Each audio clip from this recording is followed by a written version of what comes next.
મને વિશ્વાસ છે કે રીલ સામે રિયાલિટીની જીત થશે। હું મારા કામથી ઓળખાઉં છું, મેં લોકોના કામ કર્યા છે, લોકોને સહાય આપી છે, એટલે લોકોનો મને વિશ્વાસ છે કે મારા મતદારો મને મત આપશે અને હું જીતીશ। મેં ભાજપમાંથી ટિકિટ માંગી પણ મને મળી નથી, એટલા માટે હું એક વ્યક્તિ તરીકે અપક્ષમાં લડી રહી છું, પણ જવાનું મારે ભાજપમાં જ છે। ભાજપની વિચારધારાને વરેલી જ છું હું।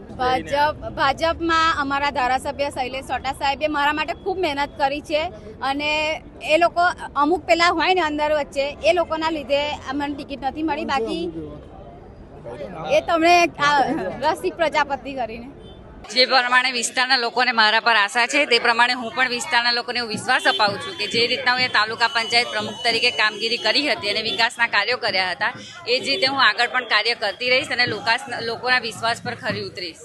મને અનુભવ છે તાલુકા પંચાયત સદસ્ય તરીકેનો, તાલુકા પંચાયત પ્રમુખ તરીકેનો, અને મને મારા કામ પર મને પૂરેપૂરો વિશ્વાસ છે કે હું એનાથી પણ વધારે સારી રીતે જિલ્લામાં કામ કરી શકીશ, વિકાસના કાર્યો આગળ વધારી શકીશ। ચૂંટણીનો માહોલ હોય છે તો સ્વાભાવિક હોય છે કે કોઈને ને કોઈને નારાજગી હોય છે, પણ મને મારા કામ પર વિશ્વાસ છે, મારી જનતા પર વિશ્વાસ છે, અને જે લોકોને પણ નારાજગી છે એ લોકોને હું એટલું કહેવા માંગુ છું કે હું તમારી સાથે છું, હું તમારી બહેન દીકરી સમાન જ છું અને તમને સાથે લઈને જ મારું ચાલવાનું વિઝન છે।